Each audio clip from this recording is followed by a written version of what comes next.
Sí. A ver. Sí.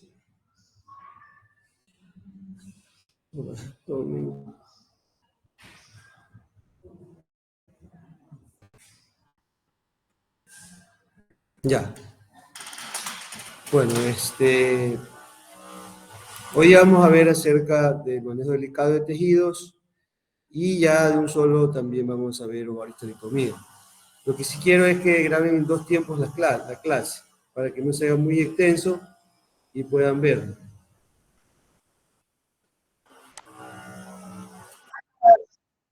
Ya, ok. Ok, entonces voy a empezar a proyectar.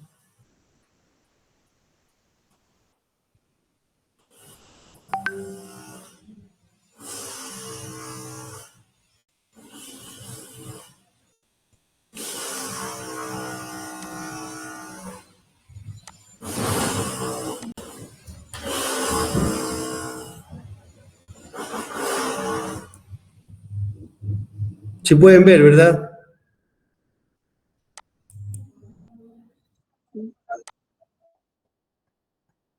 Ok, ok. Creo que igual pueden adelantar y atrasar la clase, ¿verdad?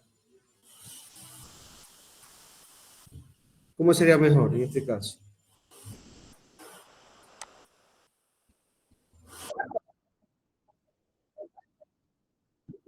Ya, pues entonces está bien. Ok, 2 clases.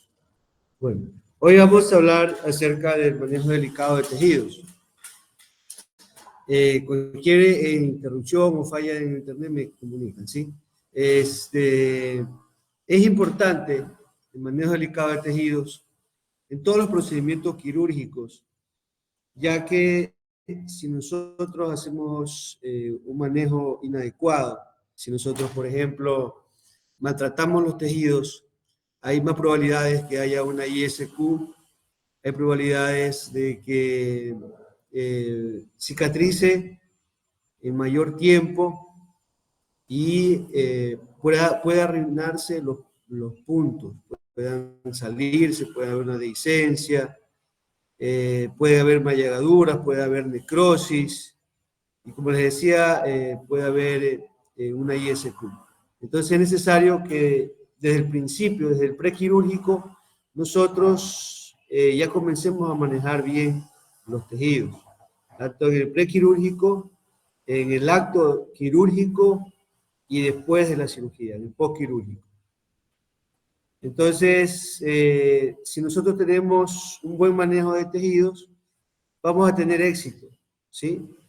Entonces, cada procedimiento tiene una técnica diferente, pero lo ideal es que nosotros podamos tener esa integridad, conservar la integridad anatómica y fisiológica de cada tejido.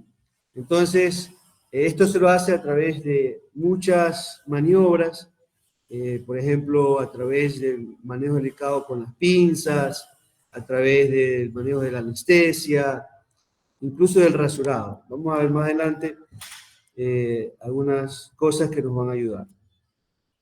Por ejemplo, durante la antisepsia, en la etapa de la preparación, es muy importante que nosotros podamos tener, como les mencionaba anteriormente, una máquina de rasurado específicamente solo para el área de preparación. Y generalmente hay que rasurar con una cuchilla 40. Debemos tener cuidado cuando son grandes extensiones de piel, porque muchas veces se calienta la cuchilla y esta produce quemaduras o alergia. A veces también debemos tener cuidado en los pliegues, porque los pliegues, tanto de la ingle o de los pezones también, pueden incrustarse en las ranuras de la cuchilla y puede dañarse la piel, puede lacerarse. ¿Sí? Siempre desinfectar después de cada rasurado, desinfectar bien la cuchilla quirúrgica de la máquina, ¿verdad? También debemos tener, por ejemplo, cuidado con los líquidos que ponemos. Estos líquidos, por ejemplo, el yodo puede producir irritación, ¿sí? Alergia. Por eso siempre como predilección usamos clorexidina, ¿sí? Como primera opción. Entonces es importante ese cuidado durante el proceso prequirúrgico, antes de la cirugía. Durante la anestesia, nosotros tenemos que administrar fármacos y es muy importante en este punto de vista de la manipulación, ¿sí? Muchas veces usamos fármacos irritantes, los cuales muchas veces, a veces hay extravasación y estos pueden producir una lesión, por ejemplo el propofol. Si hay extravasación del propofol es muy doloroso y también puede producir necrosis. También podemos tener los agentes quimioterapéuticos, muchas veces después de la cirugía se usa un producto para quimioterapia que es la vincristina. Y esta vincristina es citotóxico si hay extravasación, o sea, salida de los vasos sanguíneos de este líquido, de este medicamento, puede producir daños severos y necrosis, incluso a veces hasta amputar la extremidad donde se ha aplicado, ¿sí? Como les decía, hay anestésicos que son muy dolorosos y tóxicos a nivel de músculo. Por eso es que nosotros no debemos aplicar una anestesia intramuscular, sino siempre, en la mayoría de los casos, los productos tienen que ser intravenosos.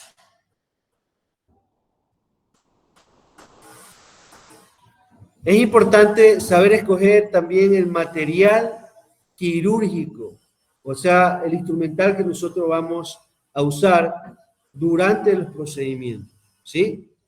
En este caso, por ejemplo, siempre cuando vamos a suturar, debemos tener el portaagujas y también las pinzas que pueden ser anatómicas, pueden ser Axon, aquí tenemos un ejemplo, tanto curvas como rectas.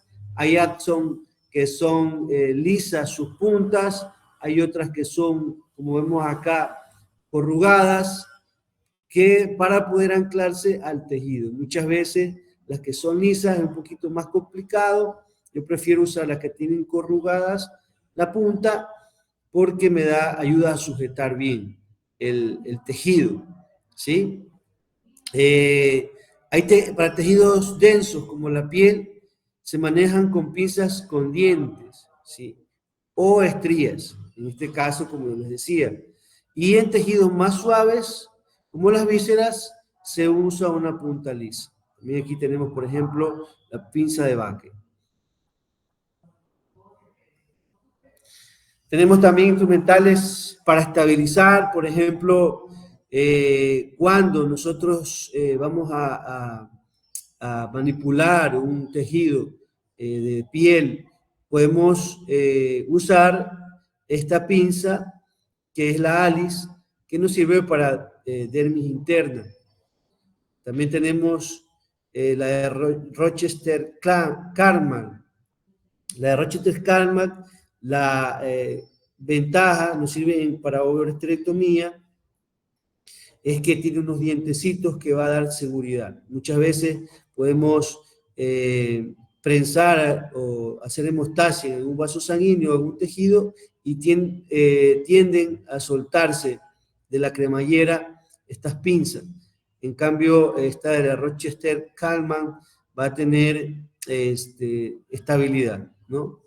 Por ejemplo, esta pinza de acá nos ayuda mucho cuando vamos a poner hemostasia o aplicar hemostasia en un intestino.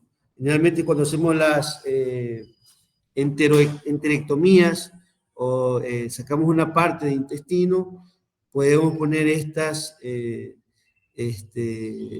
pinzas de intestino que su estructura no causa daños, ¿sí? En vez de tener ranuras laterales, tiene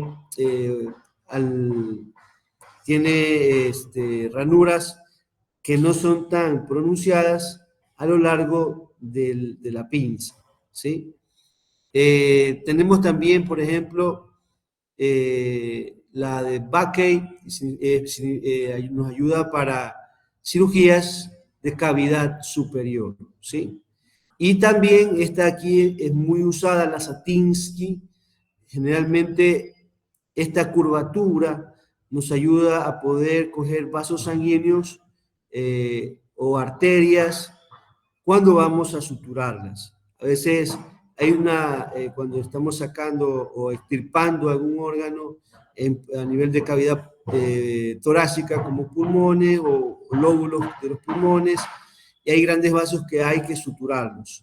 O también cuando hacemos alguna incisión a nivel cardíaco, este nos ayuda a ganar tiempo porque va a ser hemostasia y va a quedar en esta parte el tejido que hay que suturar y nos va a permitir suturar a tiempo, ya que si ustedes se dan cuenta, el corazón es muy irrigado, es una bomba que bombea sangre hacia todo el organismo y tener abierto va a permitir que salga sangre hacia la cavidad torácica. En cambio, esta pinza, la Satinsky, nos ayuda a evitar eso, ¿no? Tiene hemostasia y la parte que sobra acá, como es curva, nos va a ayudar a permitir suturar la abertura que hayamos hecho a nivel cardíaco. También podemos ver, por ejemplo, aquí una cirugía en el cual se está utilizando el instrumental adecuado, los separadores adecuados para manejar estos tejidos muy delicadamente. Y si se dan cuenta, podemos también tener puntos de anclaje que también nos ayuda a realizar un buen manejo de tejidos, un manejo delicado de tejidos. Por ejemplo, como vimos la vez pasada, en la clase pasada hicimos la práctica de los intestinos, también les colgué un video allí que hicimos en la otra clase, y podemos ver las pinzas intestinales como se ve, no sé si logran observar acá las ranuras, en esta parte es más visible, que no causa el daño. También se vale usar los dedos del ayudante, que lo hacen como pinza y lo pueden tener para poder cortar. En este caso seccionaríamos la parte donde está necrosada. O se hace una enterectomía, que la enterectomía significa sacar todo esta parte de intestino o este tramo de intestino, y la enterotomía, que es solamente abrir una parte del intestino. En este caso es resección total, y esta parte, cuando hablo de enterotomía, es solamente abrir una parte del intestino. En este caso, como les explicaba la vez pasada, siempre los intestinos tienen dos partes. Hablando anatómicamente, la parte mesentérica, que es esta que está acá, toda esta parte donde está la grasa, y la parte antimesentérica. Generalmente, cuando realizamos un corte de enterotomía, vamos a siempre, si hay un objeto extraño, como lo vemos acá, la abertura será lo suficiente para que salga el cuerpo extraño, y también será siempre de la parte caudal, ¿sí? del intestino, cualquiera que vayamos a abrir. Y para suturar, como les decía la vez pasada, usamos la técnica de 2x2 o 2x3 o 2x3, que significa que yo voy a dar puntos separados, y estos puntos separados van a penetrar las tres capas, tanto la serosa, la muscular y la mucosa y submucosa, que es la misma, y van a dar los puntos de entre 3 milímetros o 2 milímetros cerca, o sea, lejos de la herida, tanto en la entrada como en la salida de la aguja, y 3 milímetros entre punto y punto. Esto nos va a ayudar a tener un sello hermético para poder tener éxito en esta cirugía. El material que usamos en este lugar siempre será un monofilamento absorbible. ¿Como cuál? A ver, los que ya vieron, creo que todos vieron la clase, ¿verdad? La vez pasada. Un monofilamento no absorbible, perdón. ¿Alguien que me pueda decir? PDO. ¿Cuál? PDS. Ajá, como la polidiacinona. La PDS. Podemos tener, por ejemplo, mientras nosotros menos manipulemos con la mano los tejidos, vamos a tener más éxito en la cirugía. Siempre es ideal evitar la mucha manipulación de los tejidos. ¿Sí? En este caso podemos tener una cirugía a nivel de vejiga y tenemos los cálculos y estos puntos de anclaje que nos van a ayudar para no manipular y podemos sacar con pinzas estos cálculos y también hacer hidropropulsión desde el pene de la vagina para sacar todos esos cálculos o urolitos que están a nivel de la uretra y regresen a la vejiga y poderlos extraer de la parte interna de la vejiga.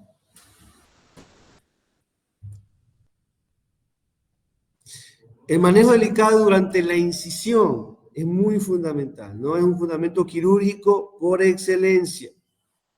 Si se debe realizar una buena incisión de manera recta, iniciando de arriba, o sea, tiene que ser recta, no en S, no escalonada, ¿sí? Iniciando de arriba hacia abajo, de izquierda a derecha, cuidando de no dejar heridas en bised, o sea, dobles. Y tratando de preservar la integridad vascular del sitio quirúrgico. Eso es muy importante. Si yo voy a hacer una incisión, por ejemplo, en una extremidad posterior, en la cara interna, yo tengo que saber anatomía, que es el GPS de la cirugía, y en este caso sé que ahí está la arteria femoral y que no debo seccionarla. Entonces yo debo conservar la integridad vascular para evitar sangrados y porque cuando hay sangrado hay disminución tanto de sangre como también de la inmunidad, ¿sí? Entonces esto conlleva siempre a que haya infecciones en el sitio quirúrgico y puede haber un shock hipovolémico por hemorragia, ¿sí? Todo lo que contravenga estos principios va a favorecer que el tejido quede desvitalizado, o sea, que no haya una buena circulación y ese tejido se muera, ¿sí? Hay una necrosis, con pocas posibilidades de sanar libre de complicaciones.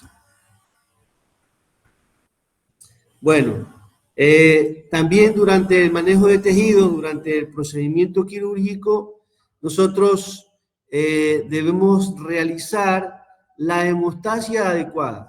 La próxima clase vamos a ver la clase de hemostasia y quiero que ustedes también ya están leyendo, haciendo su resumen de hemostasia.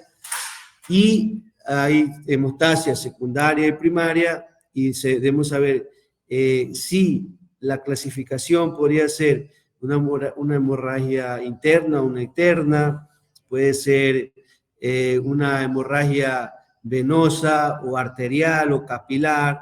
Yo tengo que saber qué clase de hemorragia para de acuerdo a eso usar el instrumental y el manejo de fármacos y también el área. Por ejemplo, si hay una hemorragia a nivel de tórax o a nivel de abdomen, tenemos que sí o sí abrir al paciente porque por más que mandemos hemostáticos, no lo vamos a lograr porque el líquido peritoneal y pleural tiene acción anticoagulante, ¿sí? Entonces va a ser en vano mandar productos para la hemostasia.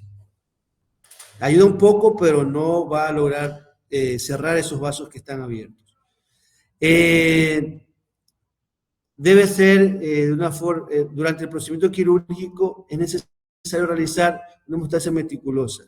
Esta deberá ser por los métodos que causen menor daño al tejido. Por ejemplo, la compresión. ¿Cómo lo hacemos? Cuando tenemos un apósito y producimos presión, dejamos unos 2 minutos hasta que se sellen esos vasos. Si no es así, podemos usar una pinza hemostática y actualmente también tenemos el uso de electrobisturí. Estos dispositivos tienen una parte para cortar y otra para coagular. También tenemos los bipolares, que ponemos una pincita aquí y esta produce electricidad y va a sellar esos tejidos. ¿Sí?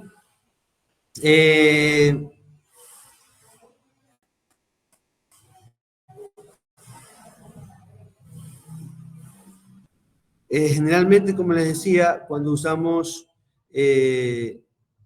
esta parte del electrobisturí, debería ser la última opción. Siempre podemos hacer compresión, y si no, podemos usar el electrobisturí.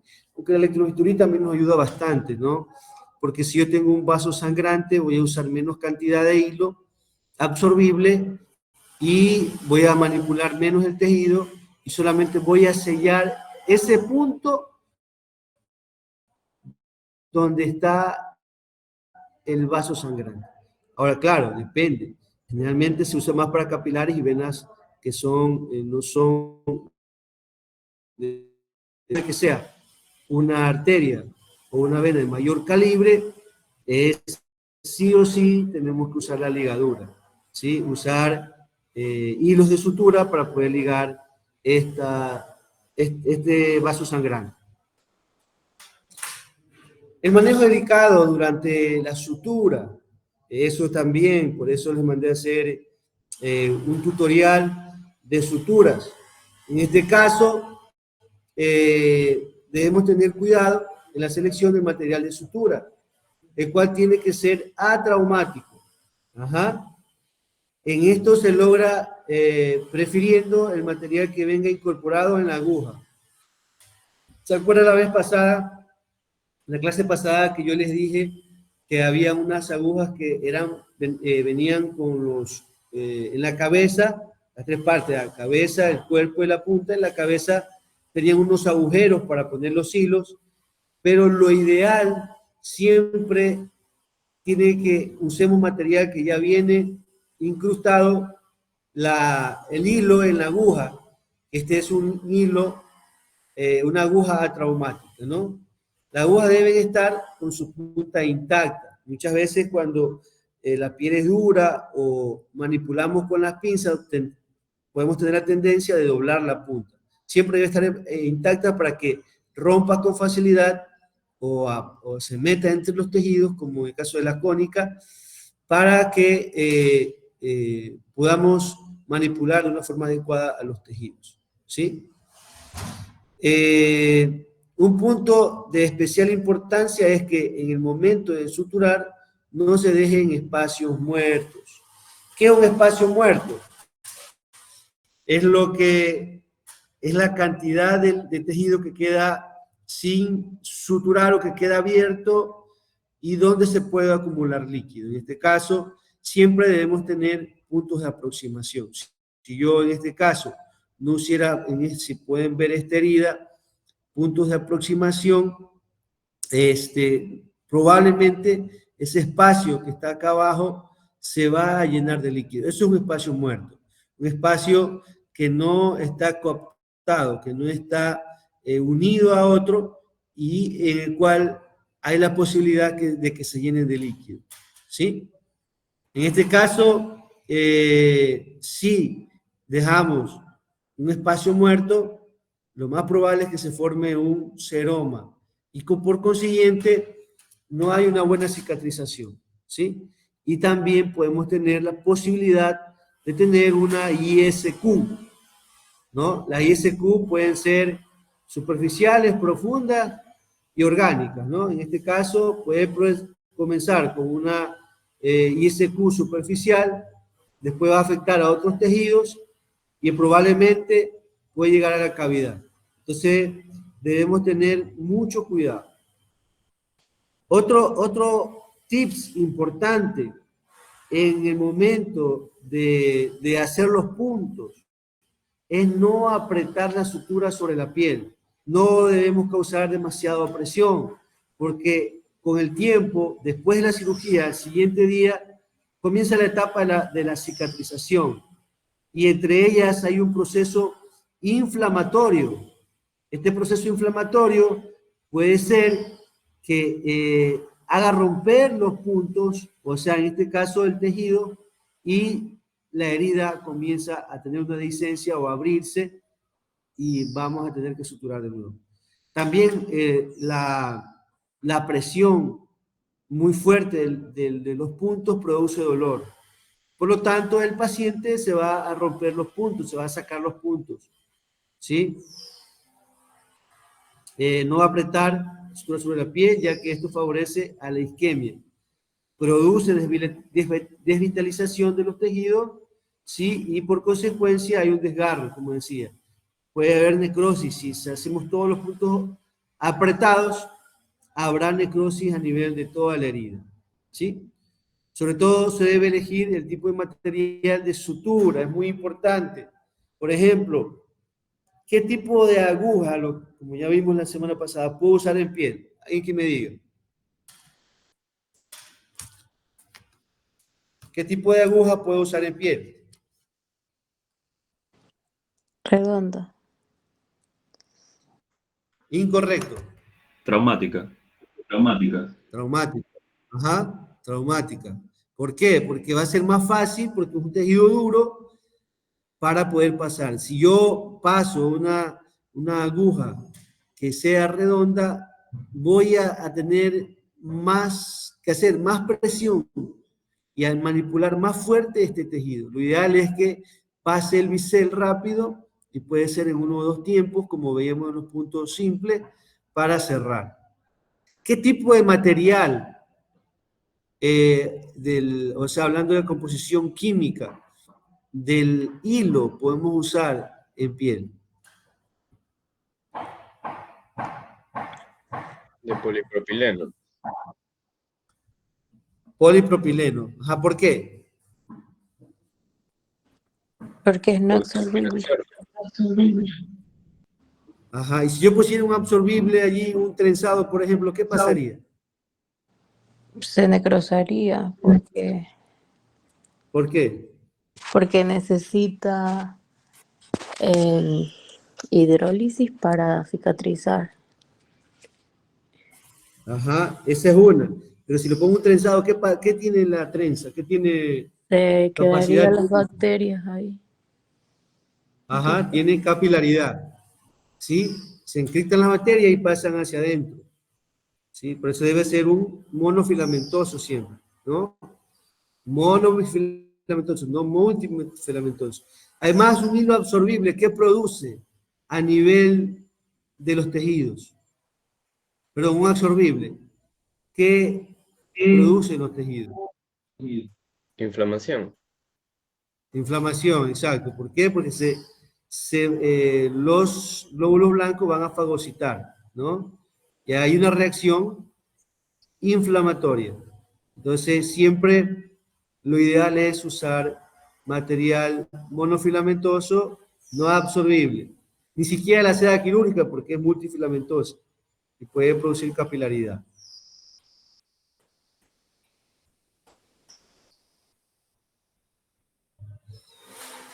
Entonces, si nosotros no aplicamos una buena técnica quirúrgica y manejo delicado, va a suceder muchas cosas, entre ellos, como le digo, la ISQ, ¿no? La manipulación delicada de tejidos, la atención cuidadosa de la hemostasis, las suturas propicias y las técnicas asépticas son muy importantes en la fase inflamatoria postquirúrgica.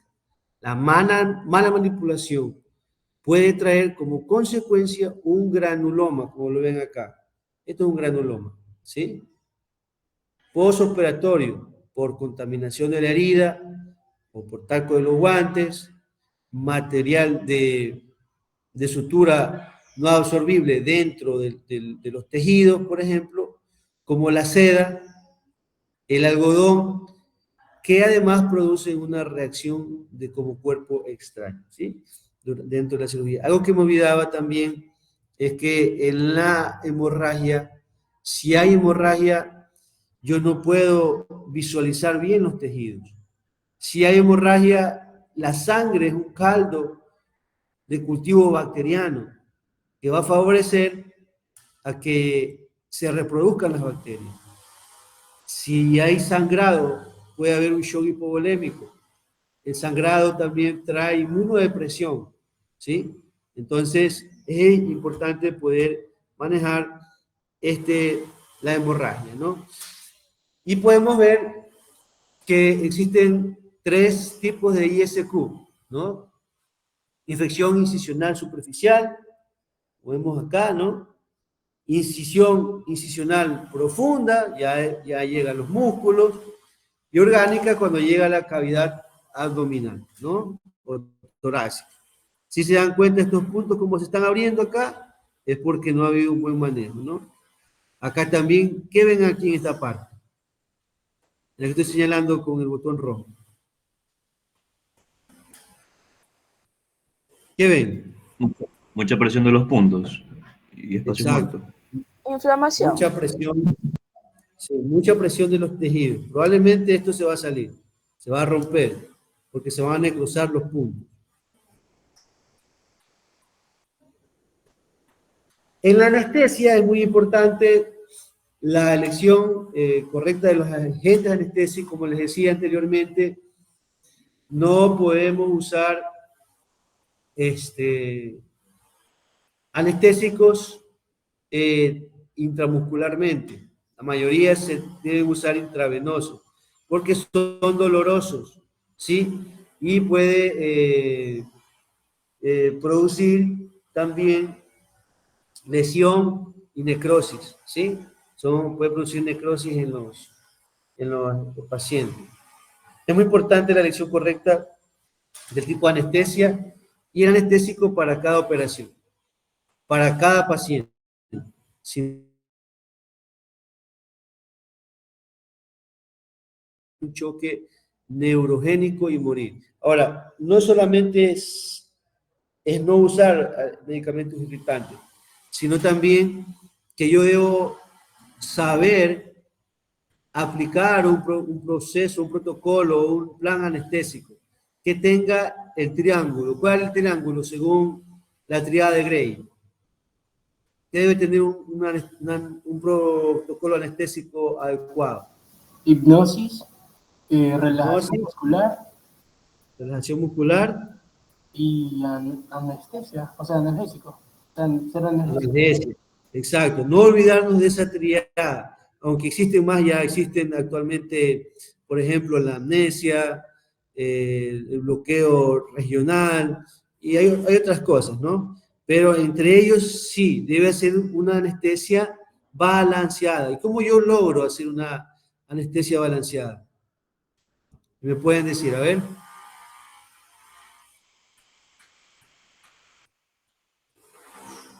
Que cumpla la triada. ¿Ya? ¿Y cómo lo logro? Siguiendo lo que es un protocolo anestésico, doctor. Primero lo que es la relajación muscular, luego la sedación, luego la... ¿Cómo serían los medicamentos? En cuanto a los medicamentos, ¿cómo yo los logro? ¿Qué uso? Podría ser un tranquilizante menor, y ya sea con un opioide, podría ser acipromicina más fentanilo. Ajá. Eso se llama una anestesia Multimodal. multimodal. Ajá. Que puede usar varios fármacos que me van a ayudar a lograr el objetivo, no causando un daño en el paciente, sabiendo usar las dosis adecuadas y los anestésicos adecuados para cada cirugía, ¿sí? Tanto anestésico como analgésico, ¿sí? Ahora, si nosotros causamos mucho, abusamos en el caso de los medicamentos, usar medicamentos que pueden causar una vasodilatación y esto me lleva a una hipotensión en el paciente, es por eso que nosotros no debemos cobrar 8,50 centavos o $7,99 para una cirugía, porque debemos tener una vía permeable aérea y una vía permeable intravenosa. Si yo no aplico esto, los pacientes van a estar hipotensos, por lo tanto habrá una injuria renal y ese paciente tendrá una insuficiencia renal, ¿sí? Entonces, es ideal por eso curar bien para darle lo mejor a nuestros pacientes, ¿sí? Al tratar correctamente un paciente evita el riesgo de desencadenamiento del choque neurogénico y el cirujano puede trabajar con calma necesaria para el éxito de la cirugía. O sea, debemos tener mucho cuidado en el procedimiento anestésico. Como les decía, es muy importante el punto de manipulación. Debemos estar bien seguros, siempre que un paciente esté bien canalizado, porque si hay extravasación de estos líquidos o fármacos, habrá irritación a nivel de la piel, ¿sí? Y puede producir necrosis, ¿sí? Por eso debemos siempre manejarlos con cuidado, ¿sí? También se debe tener cuidados cuando usamos los agentes citotóxicos, como les decía, en este caso cuando hacemos quimioterapia, ¿sí? Como la sulfato de cristina, hay una que es más fuerte todavía, que es la doxorubicina, que si se sale del catéter, a veces es tan fuerte que puede quemar el catéter. Entonces debemos tener cuidado con todo esto, ¿no? Manejar mucho el dolor, ¿no? El dolor es un signo. Por ejemplo, muchos de los pacientes que se arrancan los puntos es por dolor, ¿sí? Entonces, si no nosotros no manejamos el dolor, por eso es necesario que después de la cirugía, durante la cirugía, antes, durante y después, nosotros, antes en la premedicación, ya estamos titulando la analgesia, ¿sí? Durante la cirugía estamos manteniendo esa analgesia para que el paciente sienta el mínimo incentivo al dolor. Y después de la cirugía, también, dentro de las 24 horas que está, de hacer infusiones continuas. ¿Y hasta cuándo ustedes creen que se puede enviar, después de un procedimiento quirúrgico, en la receta, un tratamiento para el dolor en un paciente postquirúrgico? Hasta que se quiten los puntos. ¿Mande? Hasta que se quiten los De puntos. 3 a 4 días. Ajá, hasta que se quiten los puntos. Ahora, la mayoría de AINES, ¿cuánto es lo máximo que se pueden usar? 15 días. No, 8. 3 3 a 5. hasta 8 días máximo. A veces. Hay uno después hasta 10, el Previcox. Pero si el paciente vomita, por ejemplo, porque compiten con la COX-2, ¿verdad? Entonces puede producir una úlcera. Entonces, ahí depende de mi criterio, el criterio médico, ¿no? Entonces yo puedo usar una analgesia multimodal. ¿Se acuerdan de los medicamentos que actúan en los diferentes tipos según las respuestas del dolor? Cuando llega el dolor, primero hay una injuria, ¿sí? En el sitio, después ese dolor se traslada hacia el asta dorsal de la médula espinal, o es la traducción o la translucción, y después ese dolor se modula y pasa al cerebro cuando ya hay la percepción del dolor. Entonces, hay medicamentos que actúan a nivel de la médula, hay unos que actúan de forma local, como los anestésicos locales, hay otros que actúan en el cerebro en la percepción del dolor. Entonces, yo puedo usar la combinación de varios fármacos analgésicos que me ayudan a dar una buena analgesia. Por ejemplo, tenemos los anticonvulsivantes como la pregabalina. Es de mucha ayuda ya que no es un AINE, ¿no? Entonces me va a ayudar. Por ejemplo, puedo usar en gatos el tramadol, que me va a ir muy bien, ¿no? El fentanilo es un poquito más complicado porque hay que inyectarlo, igual la morfina. Pero tengo varias opciones si no puedo aplicar AINES a un paciente para el manejo del dolor. También existen los parches transdérmicos. Hay parches transdérmicos de lidocaína, parches transdérmicos de butorfanol, de fentanilo, no, fentanilo no, el otro es buprenorfina, ¿sí? Entonces, yo puedo elegir qué mandar, ¿no? Y también debo tener la capacidad de saber diagnosticar ese dolor. Por ejemplo, yo debo tener una escala, hay escalas de muchas escalas de acuerdo a las universidades, en el cual yo hago un test y palpo al paciente, veo la facción de su cara y esto me ayuda a detectar si hay dolor y si el paciente necesita un rescate analgésico o no, ¿sí? Y era una pregunta, ¿cuál es el dolor que se puede soportar? Si alguien me puede decir, ¿cuál es el dolor que que se puede soportar?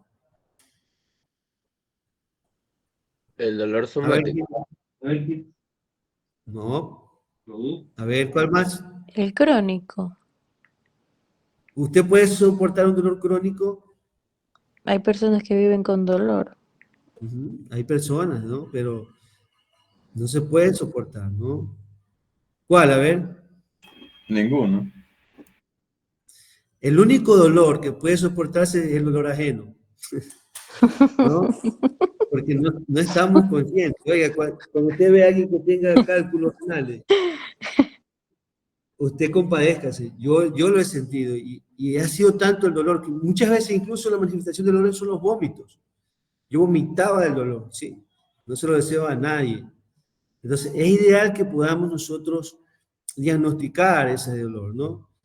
Generalmente cuando hay dolor, hay afecciones en las respuestas fisiológicas, el dolor puede inmunodeprimir al paciente, ¿sí?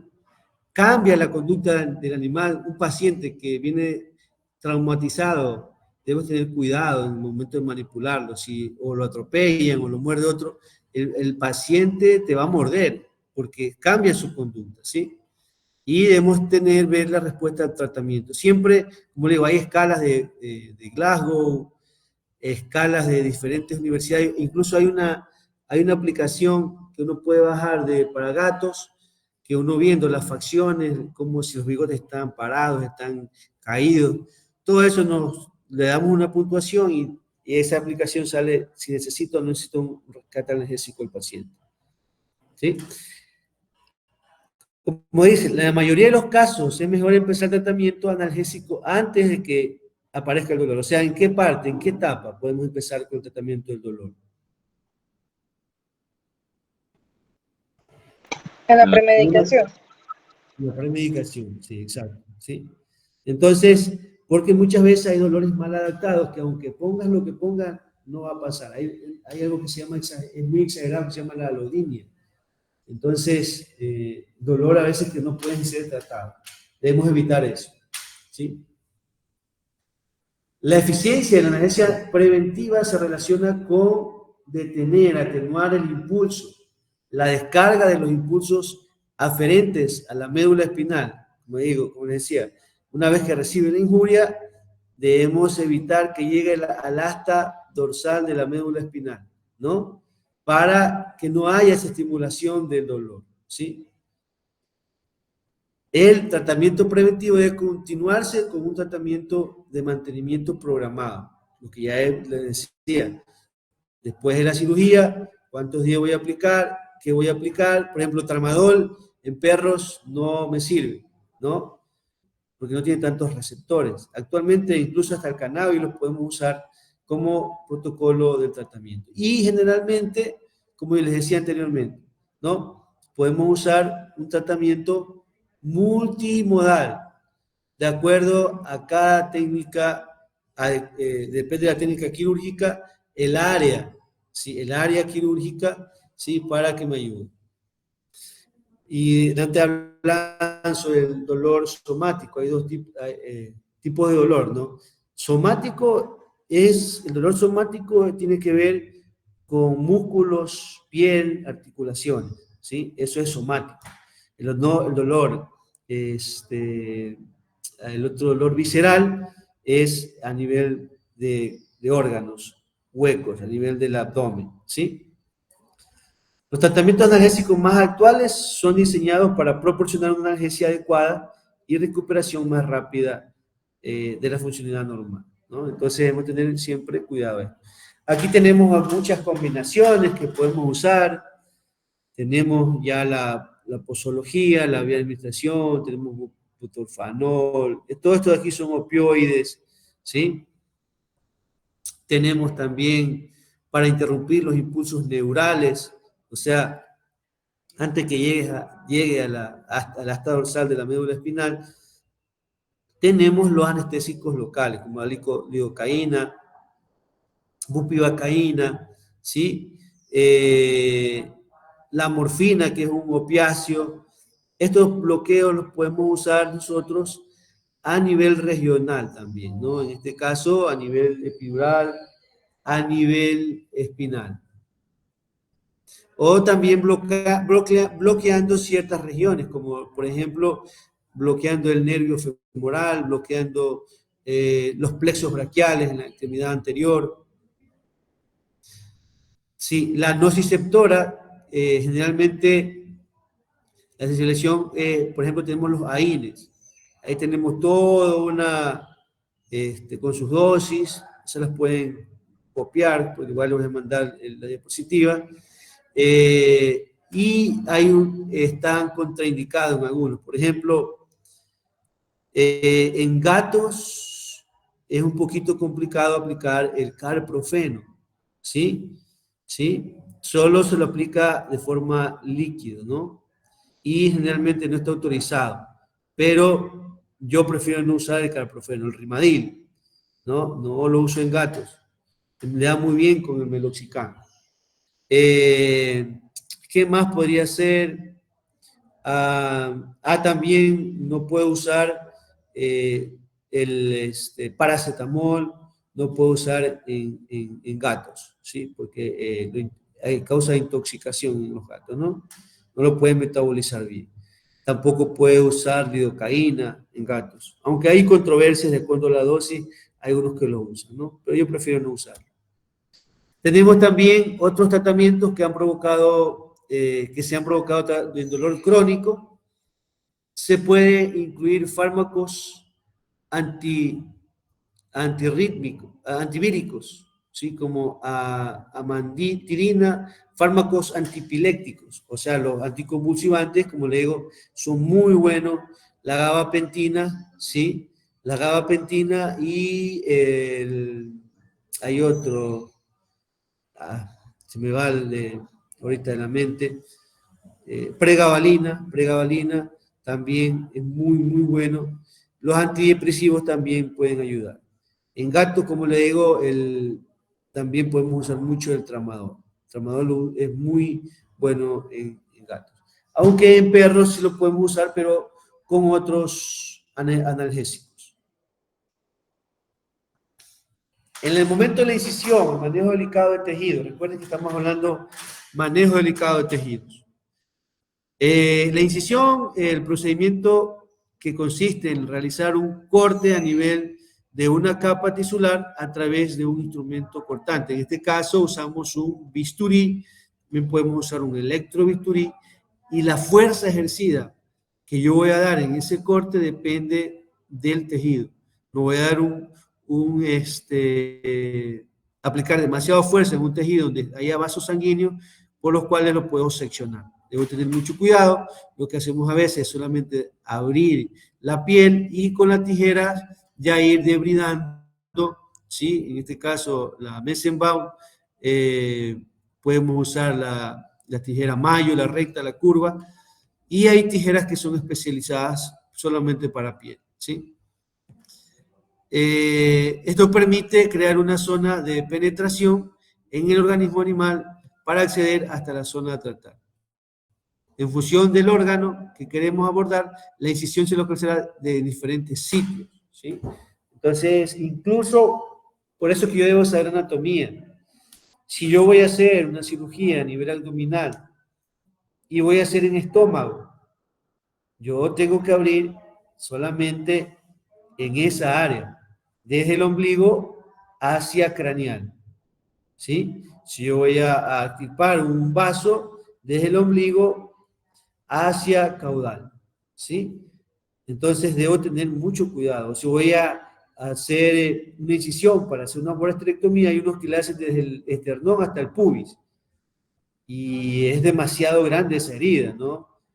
Debemos abrir, claro, lo suficiente para poder ver el área quirúrgica, pero no demasiado porque el momento que yo voy a suturar va a ser más difícil, va a tener más complicaciones la cicatrización. Bueno, hay teorías que algunos dicen, no, yo tengo que abrir lo que tengo que abrir para poder visualizar. Está bien, pero también debemos ser conscientes que mientras más extensión abramos, va a ser un poco más de riesgo la cicatrización de la herida. Para realizar una buena incisión, debe ser recta, incluyendo de arriba hacia abajo, de izquierda a derecha, cuidando de no dejar heridas de bisel y tratando de preservar la integridad vascular, ¿sí? Como les decía, todo lo que contravenga estos principios va a favorecer a que el tejido se desvitalice, ¿no? Y no va a sanar. La mano del cirujano se utiliza más que para hacer contacto directo con los tejidos, para manipular los instrumentos.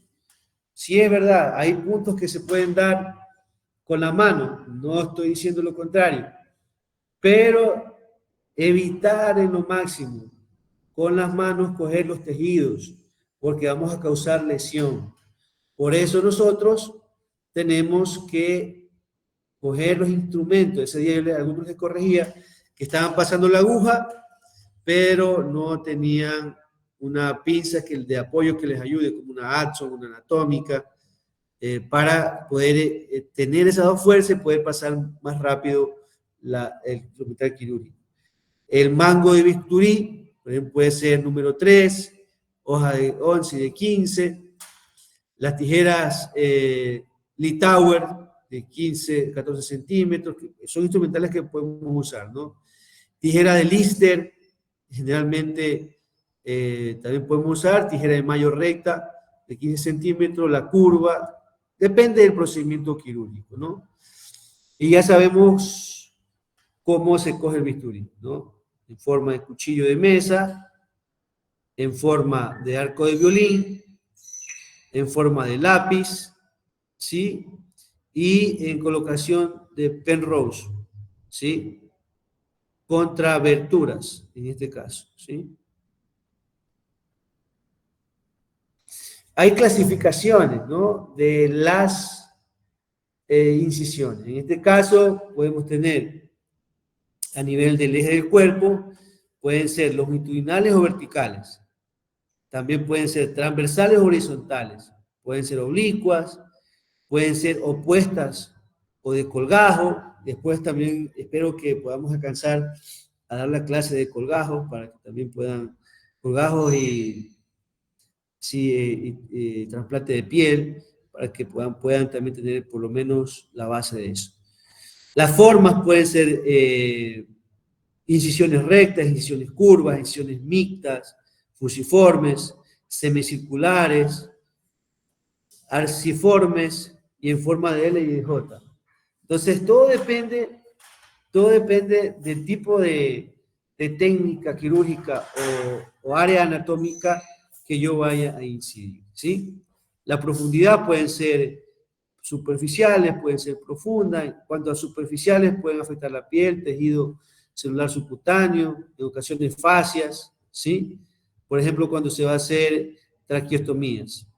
Profundas, las incisiones ya penetran las cavidades. En este caso, la cavidad abdominal, cuando vamos a hacer una ovaroesterectomía o cuando hacemos una toracotomía en el tórax.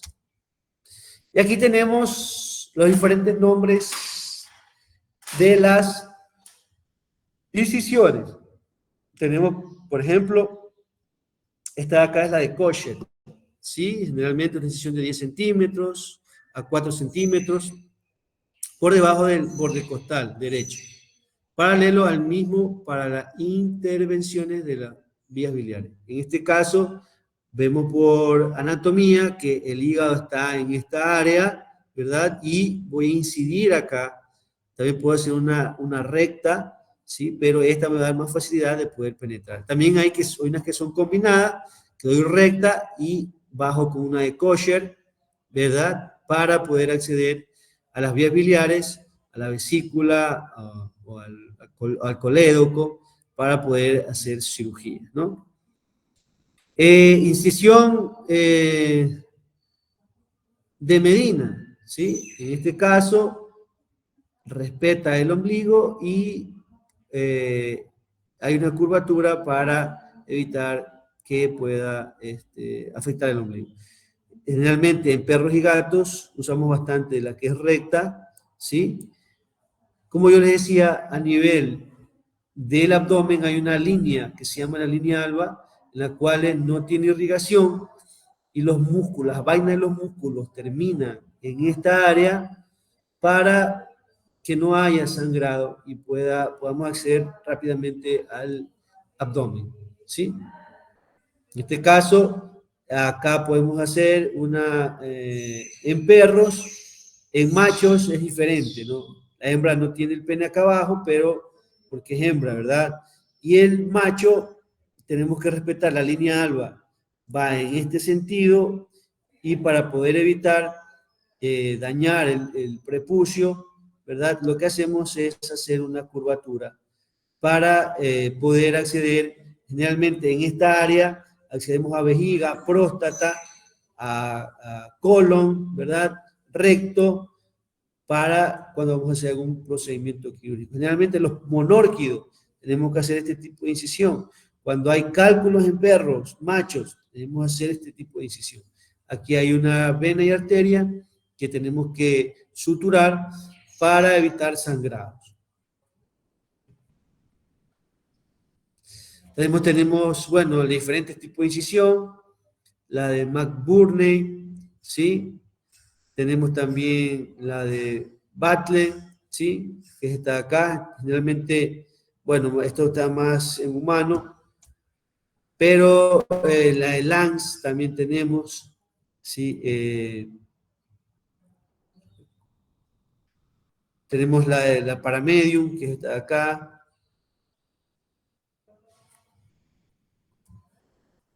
Tenemos la transversa, que es esta, ¿sí?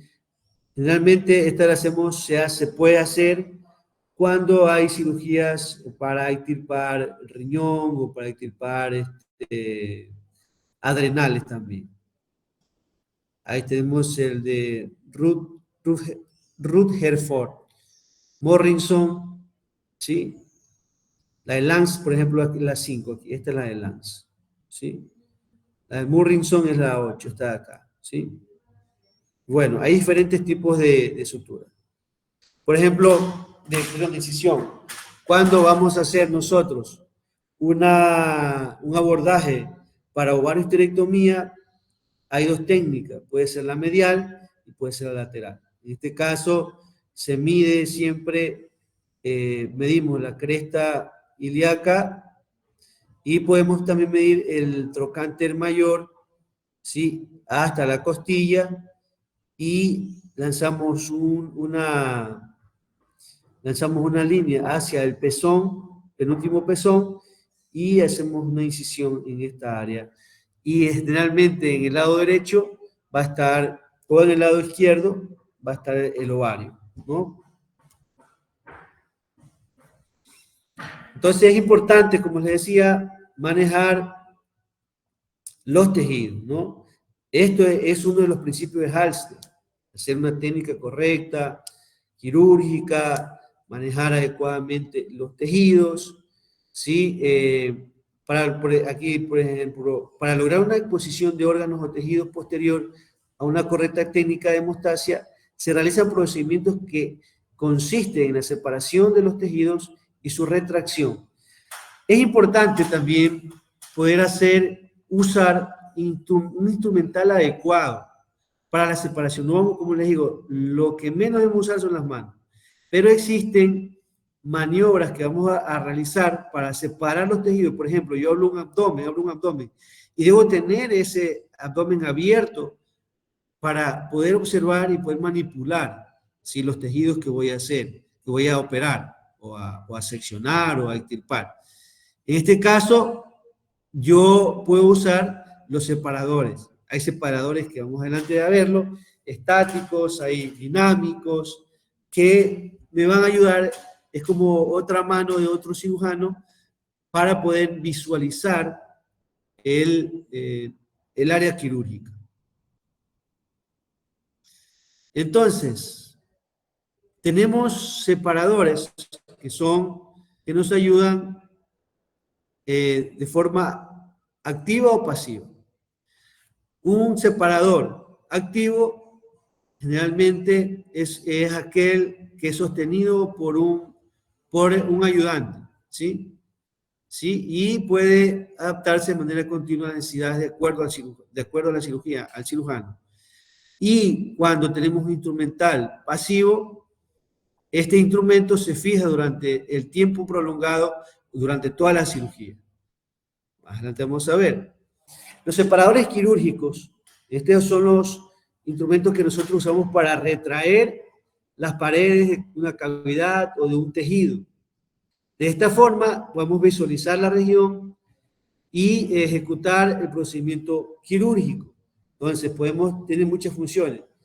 Separan la retracción de tejidos, nos ayuda a la limpieza de un campo adecuado, y hay una tracción para cortar y reparar y extirpar, como les decía anteriormente.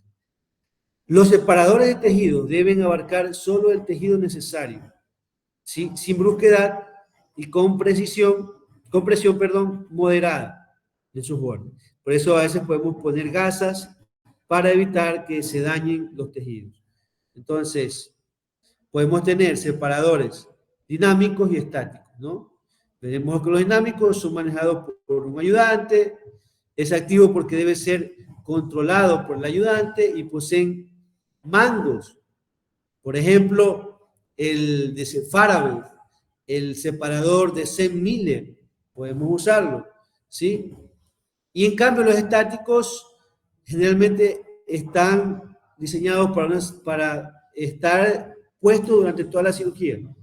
Y estos se fijan, bueno, con compresas, y pueden ajustarse por cremalleras, tornillos o mariposas. Vamos a ver más adelante los ejemplos. Por ejemplo, aquí tenemos los separadores mecánicos, dinámicos, perdón. Aquí tenemos, por ejemplo, dinámicos porque en esta área donde se va a incidir, el ayudante está ayudando al cirujano a abrirle un campo. En este caso, aquí tenemos los separadores de Holman, se llaman, que tienen como una puntita y sirven como palanca para exhibir a los tejidos que queremos, el hueso. Este de aquí son separadores de Holman, ¿sí? Aquí tenemos, esta es una cavidad que se ha realizado, una cirugía donde se ha hecho una incisión, se ha accedido al fémur, a la unión coxofemoral, donde aquí está la cabeza del fémur, aquí está la cápsula, y vamos a exponer esta cabeza del fémur con las separadores de Holman. Y también tenemos otro separador, generalmente este puede ser un separador de Wallman, ¿sí?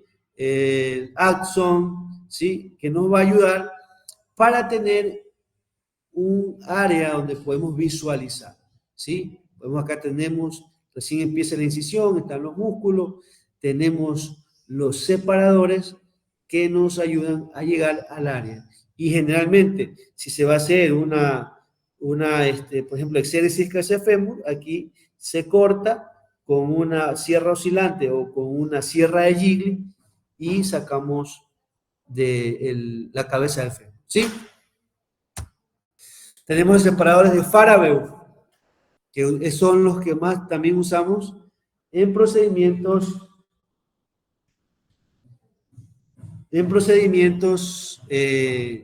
como brasterectomías, ¿sí? Para abrir abdomen. Se usa también de tejido celular, subcutáneo, muscular. Ahora, hay un cirujano llamado el doctor Villalba Solá, mexicano. Él dice que él prefiere mejor los separadores que tengan garras, porque estos separadores parecen inofensivos, pero se resbalan del tejido. Y en el momento de estar manipulando, se sueltan otra vez. Entonces, puedo producir un poquito más de daños al estar manipulando cada vez y cuando con estos separadores. Ahora, no es una regla general, es un criterio del cirujano. Y yo también comparto con ese criterio, ¿no? Tenemos los separadores de Mayo, Collins, generalmente se puede usar en las diferentes, mayor parte de las cirugías. Este es el de St. Miller, si ustedes se dan cuenta, tiene una garrita acá que agarra el tejido y tenemos una parte también que es Roma, ¿sí? Yo prefiero usar con la garrita, porque no se sale, ¿no? Se puede usar en paredes de una cavidad y labios de una herida. Las valvas también, que se utilizan en cirugías abdominales. Tenemos las valvas maleables o de Caeiro, ¿sí? Que también se pueden usar para retraer vísceras durante la exposición de la cavidad abdominal. El separador de Wallman, ¿sí? Ayuda a sujeción. La herina, que sirve también para vasos, fístulas arteriovenosas, no solamente para lo que dicen los separadores de ovarioesterectomía, no solamente para eso. La herina, ¿sí? Y tenemos separadores estáticos. Por ejemplo, el separador de Gelpi. Este lo podemos usar en tórax, ¿no? Ah, no, perdón, el Gelpi, este se puede usar, no tiene varios dientes. El separador Gelpi tiene solo una punta que va hacia afuera y es muy bueno, lo uso mucho en traumatología, mucho.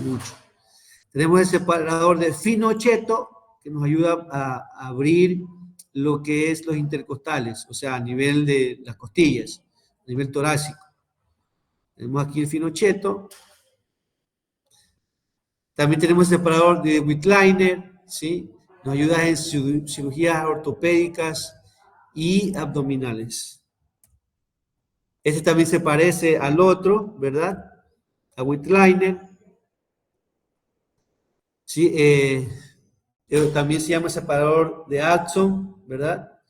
Sirve para cirugías vasculares, fístulas arteriovenosas y planos superficiales. Este separador de Balfour sirve para cirugía en abdomen, ¿sí? Si lo he visto, es muy grande. No lo tengo, pero algún día sí quisiera tenerlo, ¿no? Separador de bivalvo también.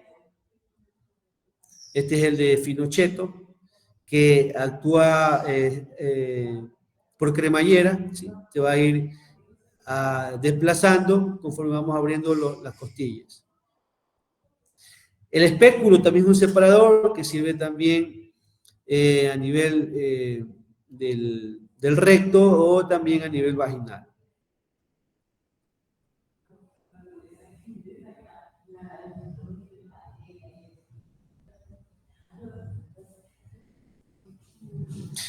Ahí es importante también que durante la cirugía podamos hidratar los tejidos. Siempre hay que hidratarlos. Y lo usamos con soluciones isotónicas. A ver un ejemplo de una solución isotónica. Ahí que me diga una deshidratación, perdón, una solución isotónica.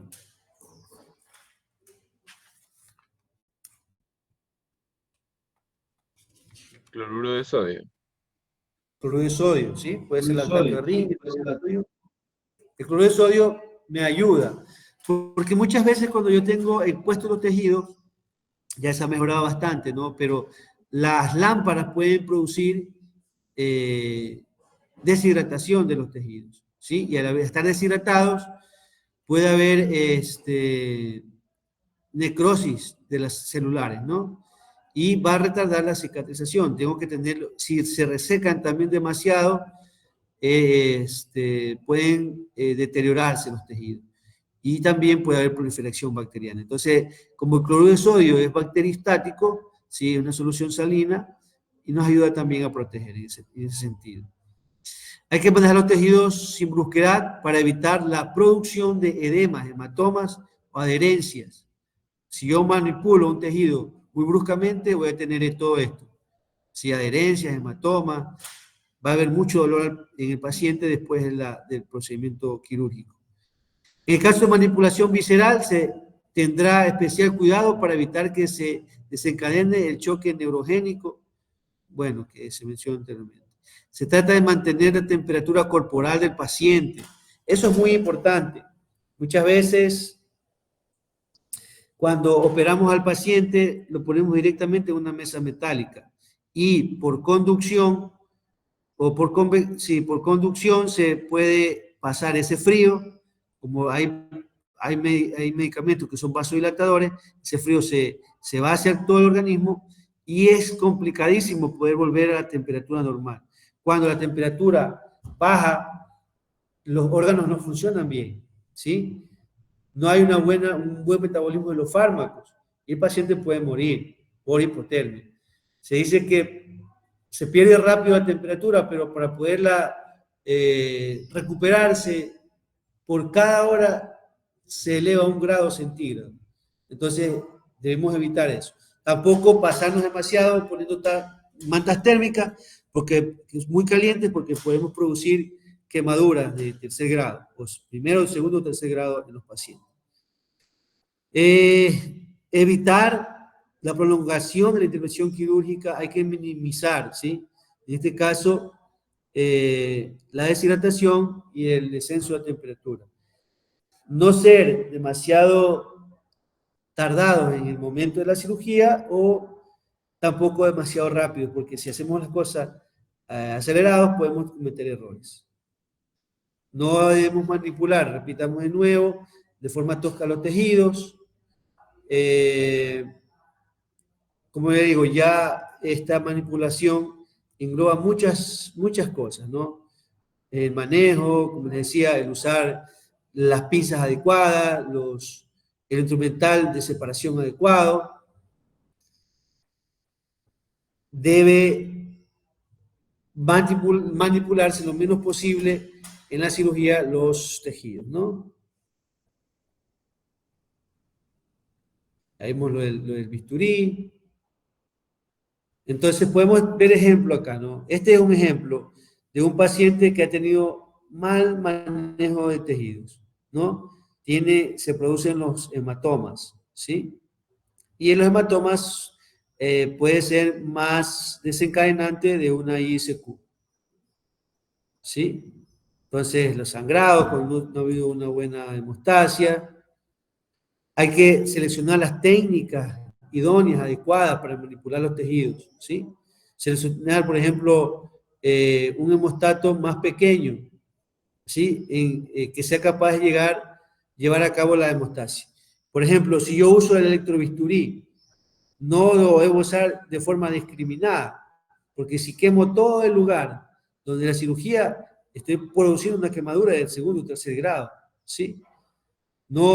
Todo debe ser meticuloso, ¿no?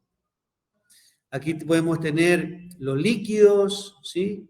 Puede ser solución salina, ¿sí? Vienen solución Hartmann, lactato de Ringer, que también puede lavarse la herida, ¿no?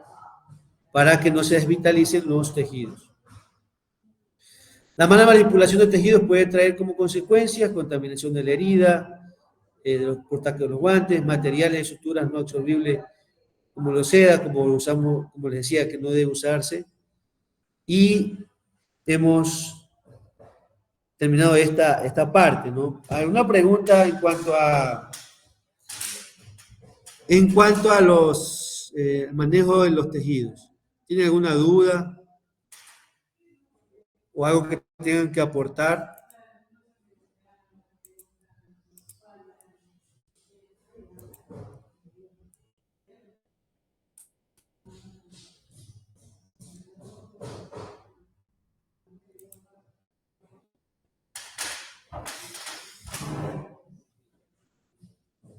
Oscar, ¿alguna pregunta?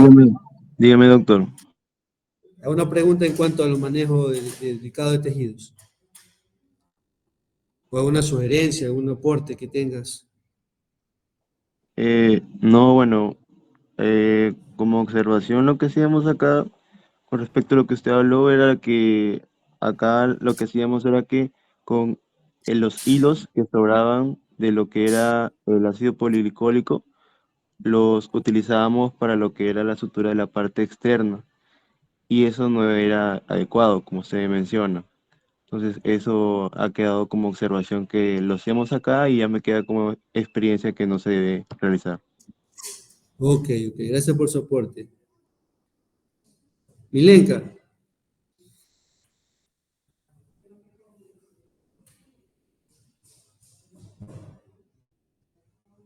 Palma Mera, Milenka. Dígame, doctor. ¿Alguna observación, algo que haya quedado en esta parte? No, doctor.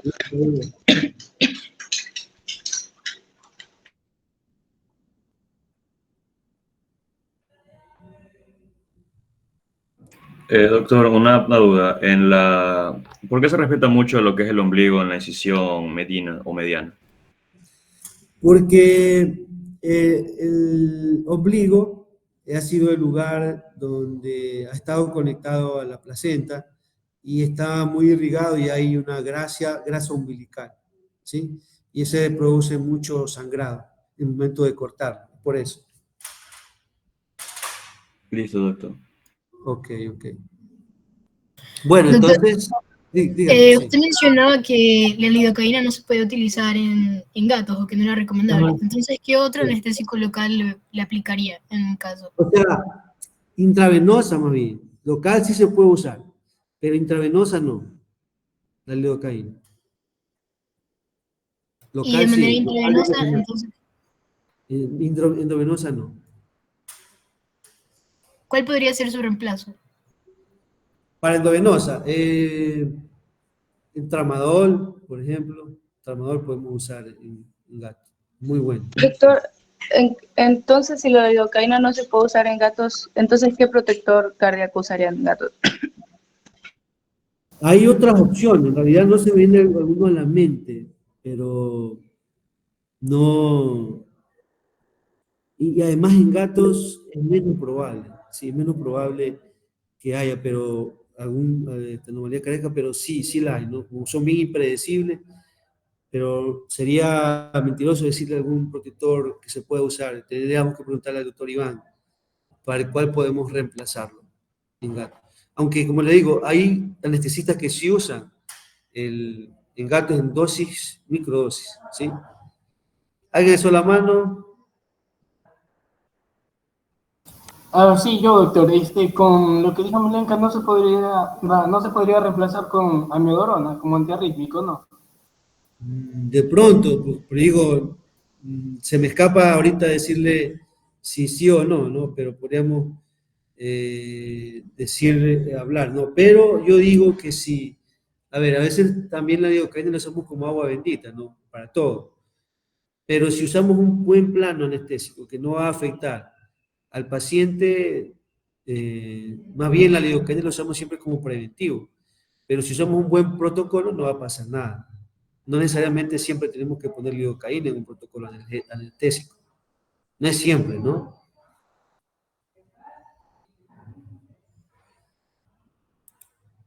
Ok. Bueno, espérenme en 5 minutos para poder empezar la otra clase, ¿sí? Esta termina la grabación. Xiomara.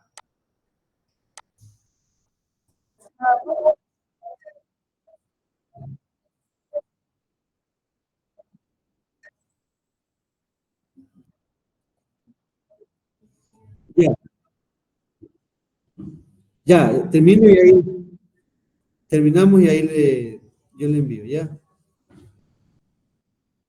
Me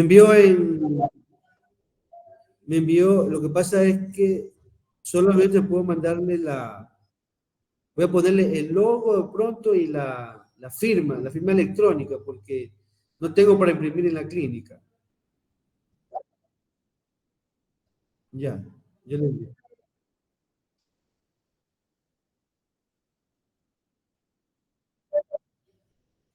Sí.